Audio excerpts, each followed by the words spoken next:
आज निहारला नेहमीपेक्षा उशीर झाला होता.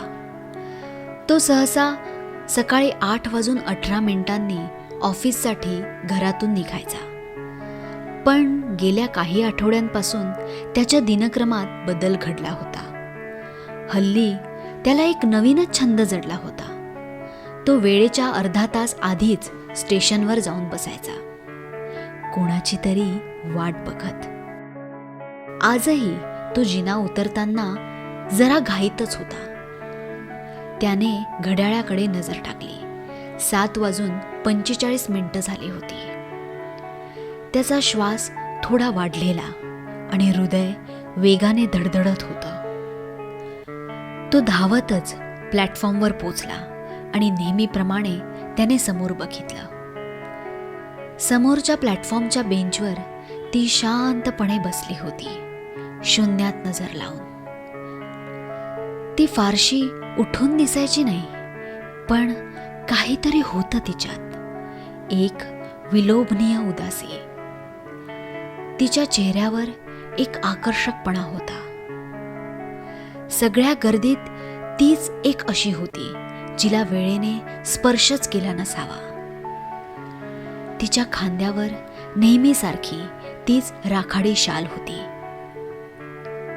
थंडी असू दे किंवा गरमी, वाऱ्याचा लवलेशही नसताना सुद्धा ती शाल तिच्या सोबतच असायची. दररोज बरोबर सकाळी 7:47 ती त्या बाकावर येऊन बसायची. तिच्याशी ना कोणी बोलणारं होतं, ना कोणी तिची वाट बघणारं होतं. ती तशीच शांतपणे बसायची आणि मग थोड्या वेळाने निघून जायची. निहारला तिची काहीच ओळख नव्हती. ती कोण होती, कुठे राहायची आणि ती खरंच कोणासाठी तरी येत होती का, या सगळ्याचा त्याला काहीही ठावठिकाणा नव्हता. पण दररोज सकाळी त्यावेळेला तिला पाहण्याची सवय त्याला झाली होती. आश्चर्याची गोष्ट म्हणजे ती फक्त सकाळच्याच वेळी दिसायची. संध्याकाळी ऑफिसवरून परतताना तो बऱ्याच वेळा त्या बाकावर नजर टाकायचा, पण तेव्हा त्यावेळी तिथे कोणीही नसायचं.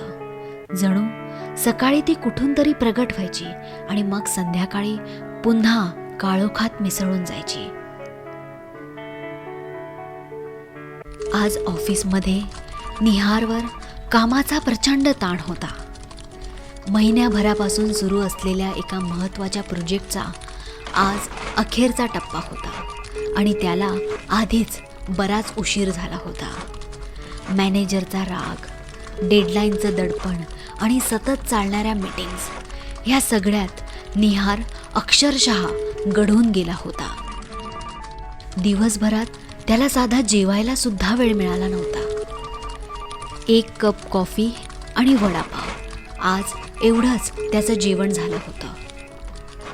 संध्याकाळ संपून रात्र कधी झाली हे त्याच्या लक्षातही आलं नाही. जेव्हा तो काम संपवून बाहेर पडला तेव्हा घड्याळात 11 वाजत आले होते. ट्रेनमधून स्टेशनवर उतरल्यावर त्याला जाणवलं, आजचं शहर थोडं वेगळं वाटत होतं. रस्त्यावरची गर्दी नव्हती, दुकानं सगळी बंद होती आणि आजूबाजूला एखादाच रस्त्यावरचा टिमटिमता लाईट दिसत होता. सवयीप्रमाणे त्याने समोरच्या प्लॅटफॉर्मकडे नजर वळवली आणि अचानक त्याचे पाय थबकले. समोरच्या प्लॅटफॉर्मवर निहारने काय पाहिलं? पुढील भाग लवकरच.